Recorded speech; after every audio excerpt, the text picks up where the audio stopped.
അള്ളാഹുവിൻ്റെ കൽപ്പന പ്രാവർത്തികമാക്കലാണ് പ്രാർത്ഥന. അള്ളാഹ് നമ്മോട് പ്രാർത്ഥിക്കാൻ വേണ്ടി പറഞ്ഞു, നമ്മൾ പ്രാർത്ഥിക്കണ്ടേ?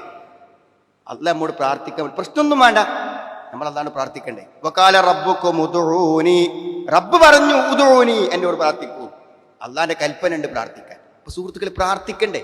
നമ്മളങ്ങനെ മനസ്സ് തട്ടി എല്ലാ ദിവസങ്ങളിലും അള്ളാഹുവോട് പ്രാർത്ഥിക്കാറുണ്ടോ?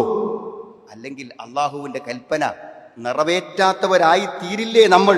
നാം ആലോചിക്കേണ്ട ഒരു കാര്യമുണ്ട് പ്രാർത്ഥിക്കാൻ. മാത്രല്ല, പ്രാർത്ഥിക്കുന്നവന് അള്ളാഹു തരുമെന്നുറപ്പ് പറഞ്ഞു. അപ്പൊ ആലോചിക്കുക നിങ്ങൾ, ഞമ്മക്ക് എന്തെങ്കിലും പ്രതിസന്ധി ജീവിതത്തിൽ വന്നു, പക്ഷെ അള്ളാഹ് നമ്മോട് പറഞ്ഞു നീ എന്നോട് ചോദിച്ചാൽ മതി. ചോദിക്കാത്തത് കൊണ്ടാണ് വന്നതെങ്കിൽ അല്ലാഹുമ്മ ഇന്നി അഊദു ബിക മിൻ ജഹ്ദിൽ ബലാ, കടുത്ത പരീക്ഷണം തരരുതേ റബ്ബേ എന്ന് റബ്ബിനോടൊന്ന് ചോദിക്കാഞ്ഞിട്ടാണ് അള്ളാഹ് കടുത്ത പരീക്ഷണങ്ങൾ തന്നുവെങ്കിൽ നമ്മളല്ലേ സുഹൃത്തുക്കളെ ഉത്തരവാദി?